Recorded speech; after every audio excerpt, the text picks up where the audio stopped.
Hi students, welcome to the 10th video lecture for accountancy important question series for boards. और आज के इस video lecture के अंदर हम कैश फ्लो स्टेटमेंट्स के इंपॉर्टेंट क्वेश्चंस को गो थ्रू करेंगे। So let's start with the first question of cash flow statement.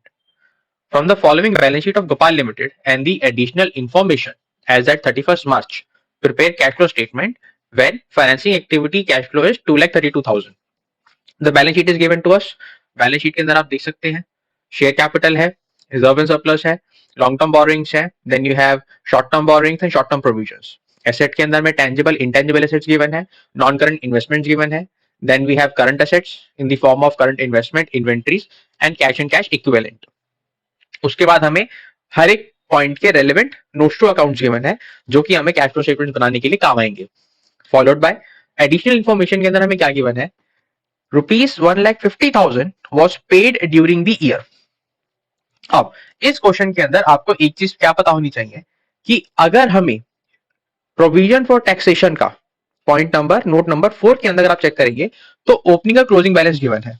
This means कि in this case we have to prepare provision for tax का account, ताकि हम during the year कितना पैसा पे किया है या प्रोविजन बनाया है वो निकाल सके, डिपेंडिंग कि हमें को गिवन क्या है। इस क्वेश्चन के अंदर हमें क्या गिवन है, that tax was paid during the year it is given to us.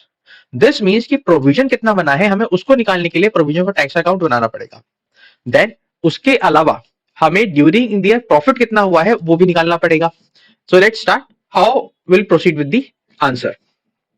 First and foremost सबसे पहले हम वर्किंग नोट का काम करेंगे। अब वर्किंग नोट के अंदर सबसे पहले आपको ये देखना है कि आपका calculation of net profit before tax, that is आपको नेट प्रॉफिट कितना है जिससे आप स्टार्ट करेंगे, जो कि आपको निकलेगा कि आपके पास बैलेंस शीट के अंदर रिजर्व एंड सरप्लस कितने से बड़ा है।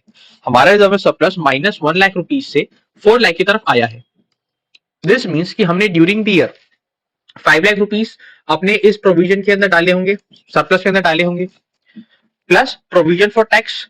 Provision for tax add back होता है लेकिन टैक्स पेड माइनस होता है, तो उसको आपको ध्यान रखकर चलना है।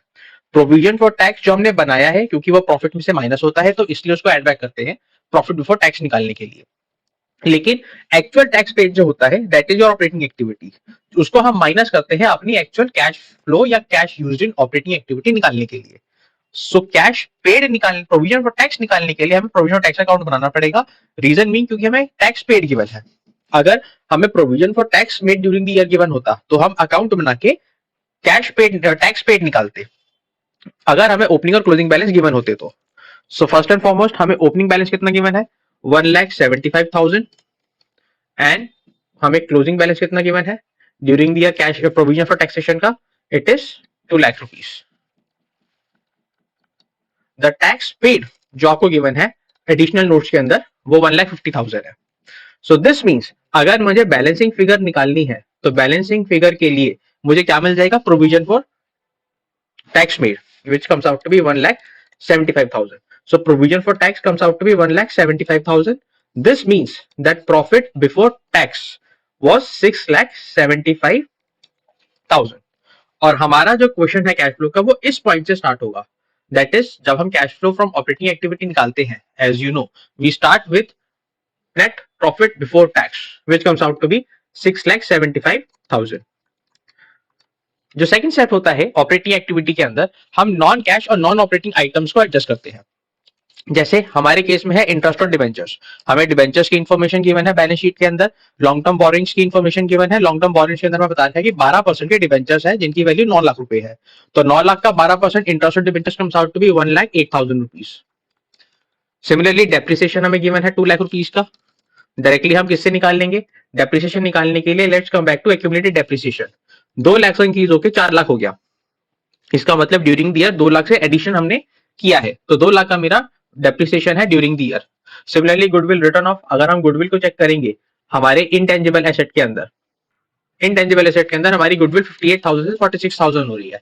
दिस मींस कि हमने गुडविल को डेप्रिशिएट किया होगा, so goodwill has been depreciated by 12,000 rupees.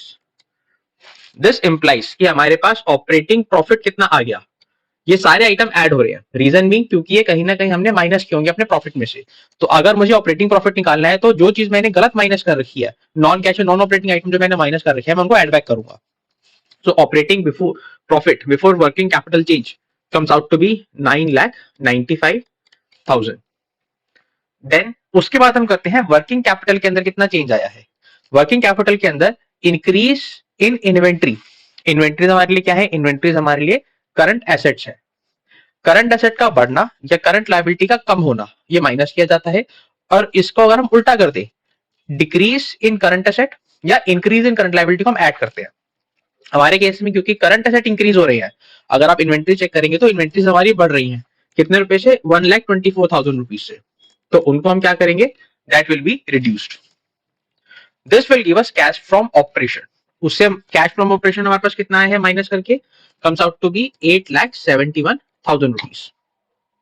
Then we have the tax paid. Tax paid तो हमें डायरेक्टली एडिशनल नोट के अंदर गिवन है, विच इज 1,50,000 रुपीज। अगर हम इन सारी चीजों को एडजस्ट कर दे तो हमारे पास क्या आ जाएगा? We will arrive at cash flow या cash used from operating activity. Answer positive है तो इनफ्लो है, अगर नेगेटिव है तो आउटफ्लो है या यूज्ड इन है। हमारे केस में पॉजिटिव आंसर है, मतलब पैसा जनरेट हुआ है, which comes out to be 7,21,000 rupees. उसके बाद हमारे पास आती है इन्वेस्टिंग एक्टिविटी, जिसके अंदर हम फिक्स्ड एसेट को देखते हैं। प्लांट एंड मशीनरी अगर बढ़ रही है और कोई इन्फॉर्मेशन नहीं गिवन तो हम क्या मान के चलेंगे कि परचेज की गई है। अराइव एट द मशीनरी 16,42,000 से 24 लाख रुपीज की मशीनरी हमारी बढ़ रही है। तो इसका मतलब 7,58,000 रुपीज से हमारी मशीनरी बढ़ रही है। That is it represents outflow. Outflow है तो माइनस होगा। सिमिलरली अगर हम इन्वेस्टमेंट्स को चेक करेंगे तो इन्वेस्टमेंट भी हमारे पास नॉन करंट इन्वेस्टमेंट भी 45 से 1 लाख हो रही है। दिस मींस 55,000 का हमारी इन्वेस्टमेंट में भी क्या है? परचेज है। उसके अलावा और कोई आइटम हमें गिवन नहीं है। तो कैश यूज्ड इन, क्योंकि आंसर क्या है? नेगेटिव है, this comes out to be minus 8,13,000। और फाइनल एक्टिविटी क्या होती है? फाइनल एक्टिविटी फाइनेंसिंग एक्टिविटी, जिसके अंदर हम कंपनी के फंड्स कहां कहां से जनरेट हो रहे हैं उसको चेक करते हैं। फंड जनरेट हो रहे हैं तो पैसा आ रहा है, प्लस होगा। लेकिन अगर उनकी रीपेमेंट हो रही है, बायबैक हो रहा है या इन्वेस्टमेंट, आप डिबेंचर्स को पे बैक वगैरह कर रहे हैं या लोन पे आउट कर रहे हैं वापस बैंक्स को, तो वो माइनस होता है क्योंकि कैश का आउटफ्लो दिखाता है। So cash from financing activity के अंदर सबसे पहले हम देखेंगे शेयर कैपिटल को। शेयर कैपिटल 8 लाख से 10 लाख हो रही है। This means there is proceeds from issue of share capital which is 2 lakh rupees. Similarly अगर आप चेक करेंगे करंट लायबिलिटी के अंदर हमें शॉर्ट टर्म बोरिंग्स गिवन है 2,40,000 which represents bank OD. 1 lakh से 2,40,000 हो रही है। सो दिस मींस आपका 1,40,000 से बैंक ओडी भी बढ़ रहा है। सो बैंक ओडी भी आपने क्यों रेज किया होगा? अपने आप को फाइनेंस करने के लिए, ऑपरेशन को फाइनेंस करने के लिए। और क्योंकि डिबेंचर्स, अब आप बोलेंगे डिबेंचर्स माइनस हो रहे हैं, लेकिन डिबेंचर हमने यहाँ पे ऑलरेडी एड बैक कर रखे हैं। एड बैक इसलिए कर रहे हैं क्योंकि वो नॉन ऑपरेटिंग एक्टिविटी को रिप्रेजेंट करते हैं। कैश का आउटफ्लो है इंटरेस्ट को और डिबेंचर्स को पे करना, लेकिन ऑपरेटिंग एक्टिविटी का पार्ट नहीं है। तो हम वापस उसको एड बैक कर देते हैं प्रॉफिट के अंदर, क्योंकि प्रॉफिट्स में से माइनस हो रही है। वो इंपॉर्टेंट किस एक्टिविटी के लिए है? वो फाइनेंसिंग एक्टिविटी के लिए इंपॉर्टेंट है। So interest on debenture shows outflow of cash but for financing activity.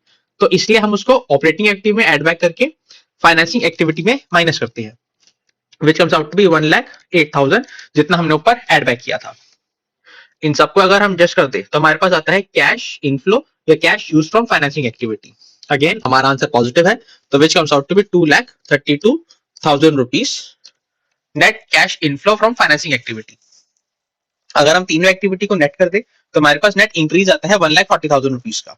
1,40,000 ये प्रेजेंट करता है कि आपके पास जो भी ओपनिंग बैलेंस था कैश और कैश इक्विवेलेंट का, वो आपका 1,40,000 से बड़ा है। दिस मींस अगर मैं opening balance of cash and cash equivalent के अंदर 1,40,000 ऐड कर दूं तो that should be equal to my closing balance of cash and cash equivalent.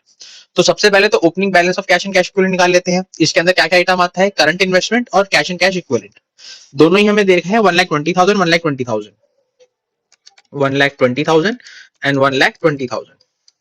इनका टोटल आता है 2,40,000। सो अगर हमारा closing balance of cash and cash equivalent भी 3,80,000 आ रहा है, दिस मींस हमारा कैश फ्लो स्टेटमेंट सही बना है। तो अगर मैं करंट इन्वेस्टमेंट का क्लोजिंग बैलेंस देखूं तो वो हमें गिवन है 2 लाख रुपए और कैश एंड कैश इक्विवेलेंट का बैलेंस हमें गिवन है 1,80,000 rupees. The total is 3,80,000। This means that our cash flow statement is correct. As you can see ये क्वेश्चन कंपैरेटिवली थोड़ा बड़ा है, तो इसलिए इस क्वेश्चन का जो वेटेज है वो भी कहीं ना कहीं आपका 8 नंबर के आसपास का बैठता है। Let's start with question number 2। From the following balance sheet of Kero limited and additional information prepare cash flow statement. Again आपको बैलेंस शीट गिवन है, बैलेंस शीट के अंदर वही शेयर कैपिटल, रिजर्व में surplus, long term borrowings, current liabilities, assets और current assets की आपको information given है और उनके कॉरस्पॉन्डिंग नोट्स आपको गिवन है। यहाँ पे आपको क्या ध्यान देना है, प्रोविजन फॉर टैक्स के हमें खाली ओपनिंग और क्लोजिंग बैलेंसेस गिवन है। एडिशनल इन्फॉर्मेशन के अंदर खाली हमें ये बता रखा है कि 12% डिवेंचर जो थे वो 1 सितंबर 2017 को इशू किए गए हैं। इसका मतलब उनके ऊपर जो हम इंटरेस्ट निकालेंगे वो पूरे साल का नहीं निकालेंगे, वो खाली सितंबर से लेकर मार्च तक का निकालेंगे, which comes out to be 7 months. Now let's start with question number 2। इसके अंदर भी first and foremost will start with the calculation of net profit before tax. जैसे अगर हम रिजर्व एंड सरप्लस को देखिए तो रिजर्व एंड सरप्लस हमारे पास दो आइटम बताता है, सरप्लस और जनरल रिजर्व। सरप्लस के अंदर 6,60,000 आपका ओपनिंग बैलेंस था और 3,20,000 आपका क्लोजिंग बैलेंस है। इसका मतलब 2,60,000 ड्यूरिंग द ईयर आपने उसके अंदर ऐड किया है। देन प्रोविजन फॉर टैक्स के ऊपर आ जाइए। प्रोविजन फॉर टैक्स की इंपॉर्टेंट इन्फॉर्मेशन यहाँ पे आपको ये दे रखी है कि इसे खाली ओपनिंग और क्लोजिंग बैलेंसेस आपको बता रखे हैं। यहाँ पे आप ध्यान देना, अगर आपको सिर्फ प्रोविजन फॉर टैक्स के ओपनिंग और क्लोजिंग बैलेंसेस बता रखे हैं तो जो आपका ओपनिंग बैलेंस था वो ये माना जाएगा कि आपने करंट ईयर में पे कर दिया, और करंट ईयर का जो क्लोजिंग बैलेंस है वो हम ये मान के चलेंगे कि वो करंट ईयर में नया प्रोविजन बनाया है जो कि अगले साल पे किया जाएगा। और क्योंकि प्रॉफिट में से मेरा प्रोविजन जो बना होता है वो माइनस होता है, तो 1,18,000 विल बी एडेड बैक।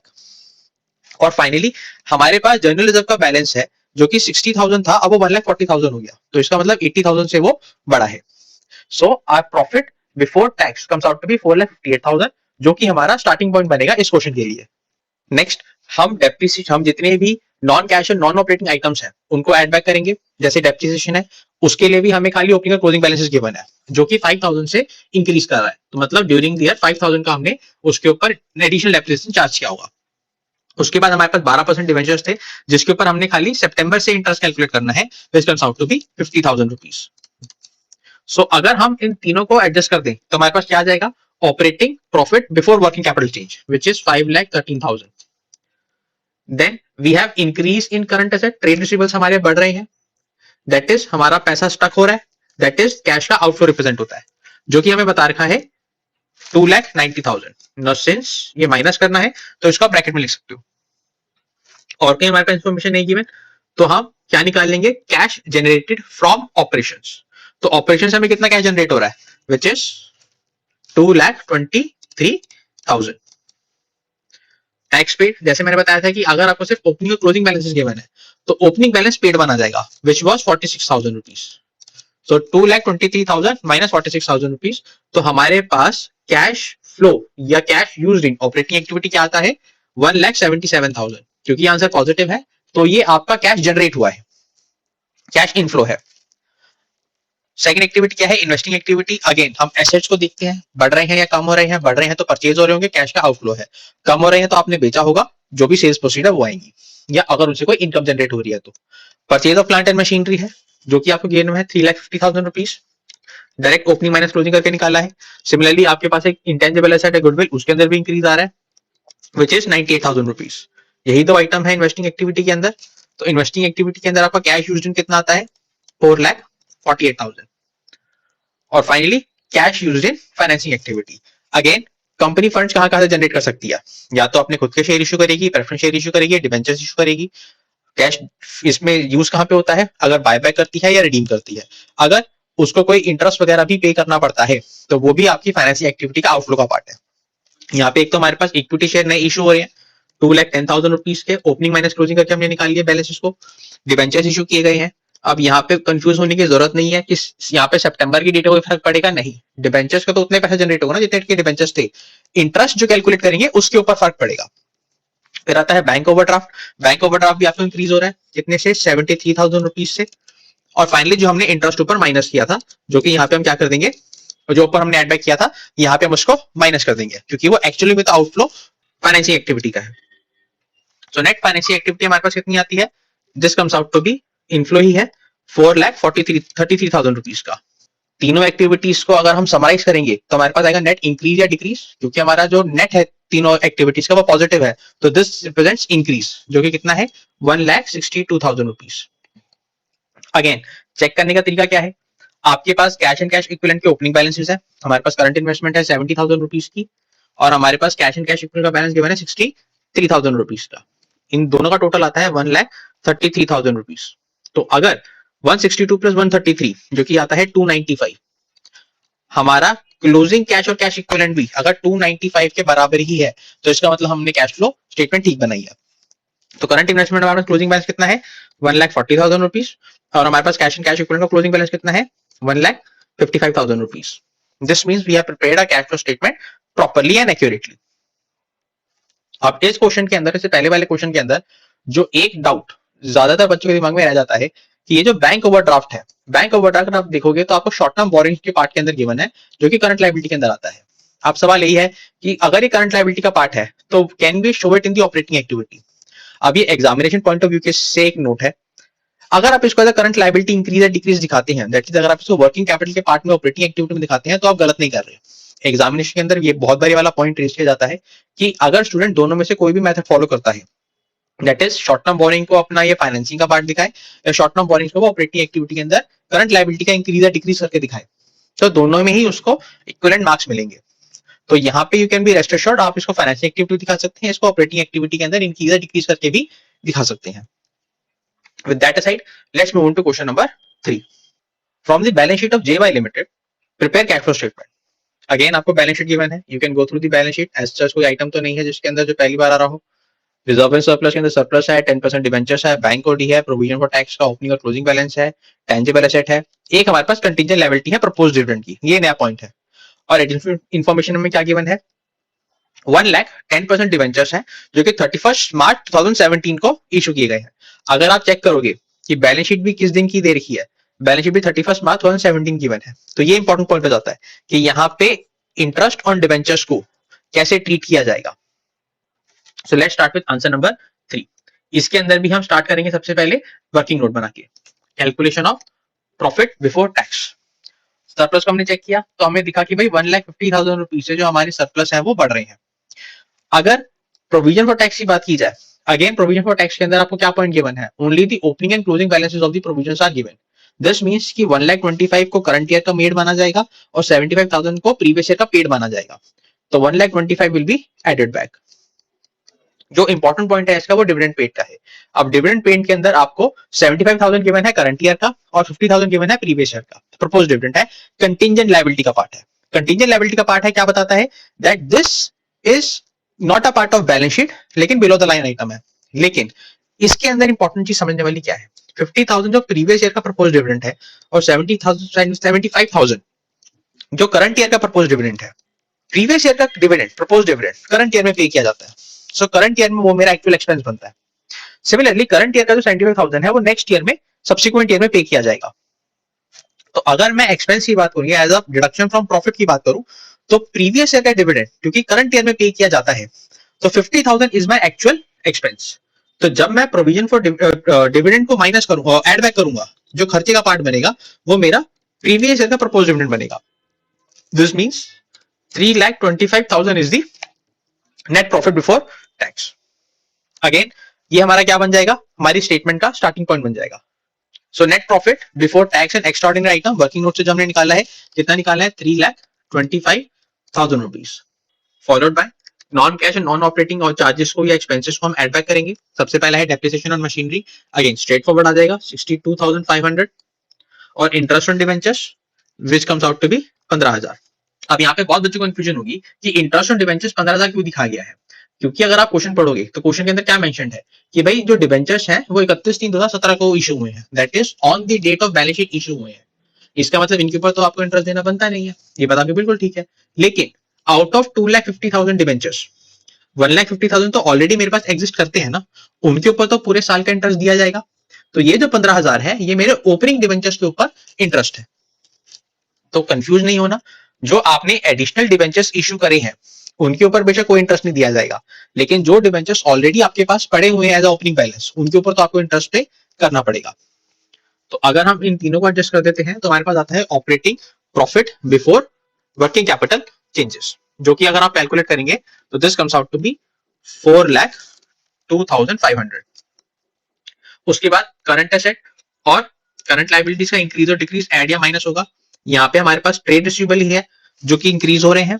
अब करंट एसेट इंक्रीज हो रहे हैं तो क्या किया जाएगा, उनको माइनस किया जाएगा। तो यहाँ पे अमाउंट आता है 50,000 का। इन दोनों को अगर हम एडजस्ट करेंगे तो हमारे पास आ जाएगा cash flow from operations which is 3,52,500। उसके बाद सिंपल है, आपने कैश फ्लो ऑपरेशन में से टैक्स पेड माइनस करना है, क्योंकि टैक्स पेड आपको क्या दे रखा है, खाली ओपनिंग और क्लोजिंग बैलेंस गिवन है प्रोविजंस का। जो पिछले साल का जो टैक्स पेड था 75,000, वो आपने पे किया होगा तो आप उसको माइनस कर देंगे। सो ओवरऑल हमारे पास कैश यूज्ड या cash generated from operating activity आ जाएगा। नेगेटिव है तो कैश यूज्ड होगा, और पॉजिटिव है तो कैश जनरेटेड होगा। हमारे केस में कैश जनरेट हो रहा है 277,500 रुपीज का। उसके बाद आपकी एक्टिविटीज बड़ी सिंपल सिंपल है, इन्वेस्टिंग और फाइनेंसिंग है। इन्वेस्टिंग अंदर परचेज ऑफ मशीनरी आ जाएगा, जो कि आ रहा है 2,12,500। अगेन प्लस माइनस कर देंगे ओपनिंग क्लोजिंग बैलेंसेस को। उसके बाद एक और इंपॉर्टेंट पॉइंट है इसके अंदर, short term loans and advances. Company ने कुछ पैसा पड़ा होगा उसके पास, short term loans and advances उसने अपने किसी कस्टमर को दे दिया या किसी अपने साथ वाली कंपनी को दे दिया। तो ये भी क्या इन्वेस्टिंग एक्टिविटी का पार्ट होना चाहिए? The answer is yes. अगर मेरे पास कोई एडिशनल कैश पड़ा है जो रिसोर्सेज में अभी यूज नहीं कर रहा, और मैं अपनी किसी पेरेंट कंपनी को या सिस्टर कंसर्न को वो पैसा दे देता हूं, तो दैट डज नॉट मीन कि वो मेरी ऑपरेटिंग एक्टिविटी है। हो सकता है कि मेरा अपैरल्स बनाने का बिजनेस हो, कपड़े बनाने का बिजनेस हो, तो कपड़ा बनाना मेरी ऑपरेटिंग एक्टिविटी है। अपने एक्सेस रिसोर्सेज को या सरप्लस को किसी को लेंड आउट कर देना वो मेरा मेन काम नहीं है, वो एक तरह से मेरी इन्वेस्टमेंट ही है। मैं अपने एडिशनल रिसोर्सेज को कहीं पे इन्वेस्ट कर रहा हूं ताकि कोई रिटर्न वगैरह आ जाए। तो अगर there is any loans and advances extended, तो वो आपका क्या बन जाएगा? इन्वेस्टिंग एक्टिविटी का पार्ट बन जाएगा। और क्योंकि आपने पैसा दिया है, आप दे रहे हो पैसा, आउटफ्लो है, तो 1,00,000 रुपीज आपका नेगेटिव में आएगा। So net cash used in investing activity comes out to be negative 3,12,500। और finally financing activity, issue of debentures, direct उन्होंने आपका अमाउंट बता रखा है 1,00,000 रुपीज का। इंटरेस्ट कितना पे किया है? जो ओपनिंग बैलेंसेस थे 15,00,000 रुपए के, 1,50,000 के डिवेंचर्स थे, उसमें 10% हमने इंटरेस्ट पे किया है। उसके बाद डिविडेंड पेड, ऊपर बेशक हमने एड बैक किया है लेकिन मेरा आउटफ्लो तो है, तो डिविडेंड पेड आपका फाइनेंसिंग एक्टिविटी का पार्ट है जो माइनस होगा। और बैंक ओवरड्राफ्ट, क्योंकि मैं बैंक ओवरड्राफ्ट से जो पैसा रेस किया है, मैं ये मान के चलता हूँ कंपनी ने अपने बिजनेस के लिए ही रेस किया होगा, अपने आप को फाइनेंस करने के लिए ही रेस किया होगा। तो बैंक ओवरड्राफ्ट से अगर कोई पैसा रेस हो रहा है तो मैं उसको फाइनेंसिंग एक्टिविटी का पार्ट मानता हूँ। तो अगर आप इन चारों आइटम को एडजस्ट कर देंगे तो आपके पास क्या आ जाएगा? Net cash flow from operate financing activity, जो कि आता है 85,000 रुपीज पॉजिटिव। अगेन तीनों एक्टिविटीज को अगर हम सेट ऑफ कर देंगे आपस में, तो हमारे पास क्या आ जाएगा? नेट इंक्रीज या डिक्रीज? हमारे पास नेट इंक्रीज आ रहा है 50,000 रुपीज का। इसके अंदर अगर हम ओपनिंग बैलेंस इसको ऐड कर देंगे, जो कि हमें कितने गिवन है? 75,000 रुपीज के, तो हमारे पास आंसर क्या आना चाहिए? That should be equivalent to the closing balance of cash and cash equivalents, which is 1,25,000 rupees. इसके अंदर आपने दो नए पॉइंट पढ़े हैं, एक short term loans and advances अगर कंपनी किसी को दे रही है तो उसकी क्या ट्रीटमेंट होगी, और प्रपोज्ड डिविडेंड की क्या ट्रीटमेंट होगी। Let's start with question number 4। From the following balance sheet of thermal power prepare cash flow statement. आपको थर्मल पावर एक कंपनी है, उसकी हमें बैलेंस शीट गिवन है, you have to prepare the cash flow statement. एक बार additional information देख लेते हैं, बैलेंस शीट को आप गो थ्रू कर सकते हैं। During the year a piece of machinery costing 24,000 rupees on which accumulated depreciation was 16,000 rupees was sold for 6,000, prepare cash flow statement। क्योंकि यहाँ पे आपको मशीनरी का ओपनिंग क्लोजिंग बैलेंस गिवन है और ड्यूरिंग द ईयर मशीनरी की जो transactions हो रही है आपको वो भी गिवन है, तो इस क्वेश्चन के अंदर हमें क्या बनाना पड़ेगा? हमें मशीनरी का अकाउंट बनाना पड़ेगा। सो सबसे पहले हम उसी को रैप अप कर लेते हैं। हमारे पास मशीनरी का ओपनिंग बैलेंस कितना गिवन है? 10,00,000 रुपीज का, और क्लोजिंग बैलेंस हमें कितना गिवन है? 12,70,000 रुपीज का। ना during the year what they have told us कि उन्होंने मशीनरी बेची है जिसकी कॉस्ट 24,000 की थी, उसको आपने 6,000 में बेचा है, तो आपके पास पैसा कितना आया? कैश इनफ्लो आया आपके पास 6,000 रुपए का। सेल्स प्रोसीड है, तो ये आपका इन्वेस्टिंग एक्टिविटी के अंदर इनफ्लो आ जाएगा। एक्यूमुलेट डेप्रिसिएशन उन्होंने हमें कितना बता रखा है? 16,000 रुपीज का। सो अगर मैं थोड़ी सी कैलकुलेशन करूं, 24,000 की कॉस्ट थी जिसके ऊपर 16,000 का डेप्रिसिएशन लग चुका था, इसका मतलब उस पर्टिकुलर मशीनरी की बुक वैल्यू कितनी आ रही थी? Which was 8,000। ऐसी मशीनरी जो आपके पास 8,000 की थी, आपने उसको 6,000 में बेचा है, तो इसका मतलब you have incurred a loss of 2,000 rupees. अगर मेरी ये अकाउंट बैलेंस करूं तो मेरे पास टोटल आता है 12,94,000 रुपीज का। As we know account should always be balance, तो जो डिफरेंस है अगर वो डेबिट साइड में आएगा तो क्या रिप्रेजेंट करेगा? जो आपने एडिशनल मशीनरी परचेज करी है। सो ये एडिशनल मशीनरी 2,94,000 की हमारा इन्वेस्टिंग एक्टिविटी के अंदर कैश आउटफ्लो बन जाएगा कि भाई आपने परचेज करी है। दूसरी इंपॉर्टेंट चीज, यहां पे हमने डेप्रिसिएशन कितना चार्ज करा है हमें वो भी निकालना पड़ेगा, तो उसके लिए हम एक्यूमुलेटेड डेप्रिसिएशन अकाउंट बनाएंगे। कैसे? हमारे पास ओपनिंग बैलेंस गिवन है 1,50,000 रुपीज का, हमारे पास क्लोजिंग बैलेंस गिवन है 2 लाख रुपीज का। ड्यूरिंग द ईयर ऐसी मशीनरी जिसके ऊपर 16,000 का डेप्रिसिएशन चार्ज हो रहा था, हमने उसको बेच दिया, तो वो डेप्रिसिएशन में मैंने एक्यूमुलेटेड डेप्रिसिएशन में से माइनस कर दिया होगा। अब अगर मैं इसको बैलेंस करूं 2,16,000 एंड 2,16,000, दिस मींस कि मैंने during the year depreciation charge कितना किया होगा करंट ईयर के लिए? 66,000 रुपीज का। सो ऑलवेज रिमेंबर, अगर आपको मशीनरी का सिर्फ ओपनिंग और क्लोजिंग बैलेंस गिवन है, डेप्रिसिएशन का सिर्फ ओपनिंग और क्लोजिंग बैलेंस गिवन है, तो आप डायरेक्ट ओपनिंग और क्लोजिंग को माइनस करके परचेज या सेल की इंफॉर्मेशन को अकाउंट कर सकते हैं। लेकिन अगर इन दो इंफॉर्मेशन के साथ साथ आपको मशीनरी की सेल्स के बारे में भी बताया जा रहा है, तो उस केस में हमें मशीनरी का अकाउंट बनाना पड़ता है। Once we are done with it, let's start with our question. अब यहां पे अगर आप सीधा सीधा रिजर्व एंड सरप्लस को देखेंगे जो 2 लाख से 3 लाख हो रहे हैं, तो क्या बोला जा सकता है कि ड्यूरिंग द ईयर हमने कितना प्रॉफिट कमाया होगा? एक्चुअल इन्फॉर्मेशन नहीं गिवन, तो हम क्या मान के चलेंगे कि भाई जो प्रॉफिट आपने ट्रांसफर किया है that was your actual profit which is 1 lakh rupees. इसके अंदर हम नॉन कैश और नॉन ऑपरेटिंग एक्टिविटीज को ऐड बैक करेंगे। गुडविल रिटर्न ऑफ, ये डायरेक्ट आप ओपनिंग क्लोजिंग बैलेंस कैलकुलेट कर सकते हैं। डेप्रिसिएशन मशीनरी 66,000 जो हमने एक्यूमुलेट डेप्रिसिएशन का अकाउंट बनाया था जिसमें हमने बैलेंसिंग फिगर निकाली थी। And then loss on sale of machinery, क्योंकि ये लॉस हमने माइनस कर दिया होगा अपने प्रॉफिट में से, तो इसको हम ऐड बैक करेंगे। इनको एडजस्ट करने के बाद हमारे पास क्या आता है? Operating profit before working capital changes which is 2,40,000। Again अब वर्किंग कैपिटल चेंजेस के अंदर दिए जाएंगे, करंट एसेट्स इंक्रीज होंगे तो लेस, करंट लायबिलिटीज डिक्रीज होंगी तो भी लेस। तो इन दोनों के अंदर सबसे पहले ट्रेड रिसीवेबल है, ट्रेड रिसीवेबल माइनस हो जाएंगे आपके 27,000 के, इन्वेंट्रीज आपकी माइनस हो जाएंगी 8,000 की, ट्रेड पेबल हमारे माइनस हो जाएंगे 25,000 के, और short term payable, short term provision sorry, आ जाएंगे 27,000 के। तो इनको एडजस्ट करने के बाद हमारे पास आ जाएगा cash generated from operating activity. अगर आपको कैश की इंफॉर्मेशन, टैक्स की इंफॉर्मेशन नहीं गिवन है, तो आपको उसको दिखाने की भी जरूरत नहीं है। 1,53,000 आपका कैश जनरेट आ गया from operating activity. Then come investing activity. सबसे पहले मशीनरी जो परचेज की जा रही है, बैलेंस फिगर जो आई थी 2,94,000 रुपीज आउटफ्लो है।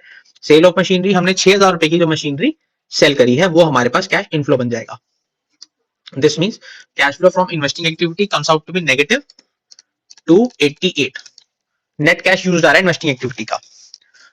उसके बाद फाइनेंसिंग एक्टिविटी के अंदर आ जाइए। शेयर कैपिटल आपको दे रखी है, शेयर कैपिटल आपने 1 लाख रुपए की एडिशनल इश्यू करी है, और money raise from borrowing is 70,000 rupees. Direct ये आप ओपनिंग और क्लोजिंग बैलेंस को चेक करके निकाल सकते हैं। तो फाइनेंशियल एक्टिविटी से कितना कैश जनरेट हो रहा है हमारा? 1,70,000 रुपीज का। तीनों को हम चेक करेंगे, या नेट इंक्रीज है या नेट डिक्रीज है। हमारे केस में क्या आ रहा है? नेट इंक्रीज आ रहा है 35,000 रुपीज का। और ये 35,000 सही है या गलत? Opening cash and cash equivalent निकालेंगे। हमारे केस में हमें एक तो करंट इन्वेस्टमेंट गिवन है 1,50,000 रुपीज की, और हमारे पास 3,75,000 के cash and cash equivalent given है। इन दोनों का टोटल आता है 5,25,000 रुपीज। इनका टोटल आएगा 5,60,000, और मेरे क्लोजिंग कैश और कैश इक्विवेलेंट का भी टोटल अगर 560 ही आता है, तो इसका मतलब हमने कैश फ्लो स्टेटमेंट को ठीक बनाया है। तो 2,40,000 plus 3,20,000 which also comes out to be 5,60,000.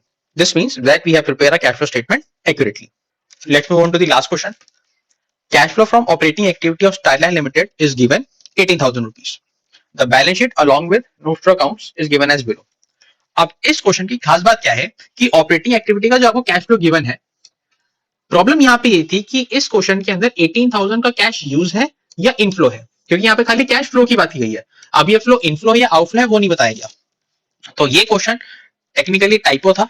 इस क्वेश्चन के अंदर इनकम्प्लीट बोला जा सकता है कि आपको इन्फॉर्मेशन पूरी नहीं दी गई है, लेकिन बाकी पूरा क्वेश्चन ठीक था। तो यहाँ पे बस बच्चों को ये इंश्योर करना था कि वो 18,000 क्या मान के चले, कैश इनफ्लो या कैश आउटफ्लो।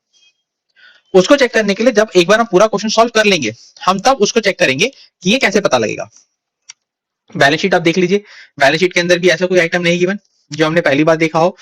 रिजर्व सरप्लस है, डिबेंचर्स है, प्रोविजन फॉर टैक्स है, प्लांट एंड मशीनरी की ओपनिंग और क्लोजिंग बैलेंस गिवन है, और गुडविल की इंफॉर्मेशन हमें गिवन है। एडिशन इन्फॉर्मेशन के अंदर उन्होंने क्या बता रखा है? अ machinery of a book value 40,000 जिसके ऊपर अब तक का 12,000 का डेप्रिसिएशन लग चुका है, उसको आपने बेचा है एट अ लॉस ऑफ 6,000। ये बात आपको बड़े ध्यान से देखनी है कि यहाँ पे आपको क्या बता रखा है? Loss of 6,000 rupees. तो कैश में कितना बेचा होगा वो हमें निकालना पड़ेगा। उसके बाद 8% डिबेंचर्स वर रिडीम्ड ऑन 1 जुलाई 2018, जो आपका क्या है, आपने जो डिबेंचर्स रिडीम करे हैं उसका कैश आउटफ्लो जो बनेगा। सो let's start with answer number 5। इस क्वेश्चन के अंदर भी सबसे पहले हम क्या करेंगे, हम वर्किंग नोट्स बनाएंगे। सबसे पहले प्लांट एंड मशीनरी अकाउंट का वर्किंग नोट बनाते हैं। प्लांट एंड मशीनरी का आपको ओपनिंग बैलेंस कितना गिवन है, 10,90,000 का। एक्यूमुलेट डेप्रिसिएशन है 12,000 का। Statement of profit and loss का लॉस आपको आ गया 6,000 रुपए का। अब बात आती है यहाँ पे आपने मशीनरी को बेचा कितने का। अब जो most important thing is to read the statement very carefully. बच्चे गलती क्या करते हैं, वो बोलते हैं कि सर 40,000 की वैल्यू थी, 12,000 का डेप्रिसिएशन चार्ज हो गया, तो 28,000 का हमने क्या निकाल लिया, 28,000 का हमने बुक वैल्यू निकाल ली, और 6,000 का लॉस है तो 22,000 का हमने मशीनरी को बेचा होगा। ये आंसर गलत है। Reason, you have to read it very carefully. Book value of 40,000 मतलब जो 40,000 है वो ऑलरेडी बुक वैल्यू गिवन है। इसका मतलब अगर 40,000 की बुक वैल्यू पे 6,000 का लॉस हुआ है तो आपने मशीनरी बेची कितने में है, हमने मशीनरी बेची है 34,000 रुपीज में। This means the total of credit side comes out to be 15,72,000, 15,72,000। और अगर बैलेंसिंग फिगर निकाले डेबिट साइड पे which comes out to be 4,82,000, वो क्या रिप्रेजेंट करता है, जो हमने एडिशनल मशीनरी परचेज करी है, कैश का आउटफ्लो है। और 34,000 क्या रिप्रेजेंट करता है, जो सेल्स प्रोसीड है, मशीनरी बेच के जो आपको पैसा मिला है। Then is the accumulate depreciation का अकाउंट बना लेते हैं, क्या पता करने के लिए कि भाई ड्यूरिंग द ईयर हमने एक्चुअल डेप्रिसिएशन कितना चार्ज किया है प्रॉफिट एंड लॉस अकाउंट में। तो हमारे पास ओपनिंग बैलेंस गिवन है 90,000 रुपीज का, क्लोजिंग बैलेंस हमें गिवन है 1,20,000 रुपीज का। ड्यूरिंग द ईयर हमने 12,000 राइट ऑफ कर दिया क्योंकि मशीनरी बेच दी उतनी, तो हमारे पास क्लोजिंग बैलेंस कितना आएगा, 1,32,000 का बैलेंस है दोनों साइड। तो इस साइड बैलेंस करने के लिए दिस रिप्रेजेंट्स कि हमने 42,000 का करंट ईयर में प्रोविजन बनाया होगा, सो दैट आपका सो depreciation for the current year कितना आ गया, 42,000 रुपीज का। सो लेट्स स्टार्ट विद दी। अब क्योंकि देयर इज सम डाउट कि भाई ऑपरेटिंग एक्टिविटी का जो 18,000 गिवन है वो इनफ्लो है या आउटफ्लो है, for the sake of clarity अभी मैं खाली उसको 18,000 रुपए लिख रहा हूं। The next is cash flow from investing activity. सबसे पहले हमें परचेज ऑफ गुडविल गिवन है कितनी, 1,10,000 rupees, followed by purchase of plant and machinery. हमने प्लांट एंड मशीनरी कितने की निकाली थी, 4,82,000 रुपीज की, जो हमने बैलेंस फिगर निकाला था। और सेल कितने में करी हमने, 34,000 रुपीज में। सो नेट कैश यूज्ड या cash flow from investing activity comes out to be negative है, माइनस का 5,58,000। फाइनेंशियल एक्टिविटी में आ जाइए। सबसे पहले हमारे पास इश्यू ऑफ शेयर है, कितना है, 8 लाख रुपए का। उसके बाद उन्होंने क्या बोला है कि भाई डिबेंचर्स भी आपने रिडीम करे हैं, डिबेंचर्स रिडीम करे हैं तो आपने पैसा पे करा होगा, कैश आउटफ्लो। और इंटरेस्ट भी हमने दे रखा है 14,000 रुपीज का, जो हमने कैलकुलेट कर लिया परसेंटेज वगैरह यूज करके, 8% डिबेंचर्स थे, ठीक है। और क्योंकि 1 जुलाई को किए गए हैं तो खाली अप्रैल मई और जून के महीने का 3 महीने का इंटरेस्ट पे किया जाएगा। So this means our cash flow from financial activity comes out to be 4,86,000 rupees. Now अगर आप चेक करेंगे ड्यूरिंग द ईयर आपका कैश और कैश इक्विवेलेंट कितने से इंक्रीज हुआ है, 3,30,000 आपका क्लोजिंग बैलेंस आएगा करंट इन्वेस्टमेंट का, 3,30,000 minus 230 plus 190, this comes out to be 4,20,000। This means कि ड्यूरिंग द ईयर हमारा जो नेट कैश फ्लो है वो क्या है, डिक्रीज हो रहा है, यूज किया जा रहा है। तो कितना आएगा ये, this comes out to be 90,000 negative. अगर मैं वापस अपने क्वेश्चन पे आऊं और मैं 90,000 को कंप्यूट करूं तो उससे ये चीज पता लगती है कि ये भी मेरा क्या होगा, माइनस का 18,000 होगा। क्योंकि अगर ये 18,000 नेगेटिव का है तभी मेरे पास माइनस 90,000 की इंफॉर्मेशन आती है। हालांकि क्योंकि इस क्वेश्चन के अंदर 18,000 के बारे में बड़ा कंफ्यूजन जनरेट हुआ था, तो अगर एग्जामिनी ने कैश फ्लो ऑपरेटिंग एक्टिविटी को 18,000 भी मान के किया है क्वेश्चन, तो एग्जामिनर ने उसके बाकी पॉइंट चेक करे हैं। 18,000 उसने नेगेटिव लिया है, पॉजिटिव लिया है, उससे उसके आंसर पे कोई इफेक्ट नहीं पड़ा। सो इस वीडियो के साथ हमारा कैश फ्लो स्टेटमेंट के भी इंपॉर्टेंट क्वेश्चन खत्म होते हैं। All the best for your accounting examination. जब तक आप अपने अकाउंट्स के पेपर देकर आएंगे आपको इस चैनल पे CUET की प्रिपरेशन के लिए भी कंटेंट मिल जाएगा। सो अगर आप वो कंटेंट भी देखना चाहते हैं तो please like, share and subscribe my YouTube channel. Thank you so much.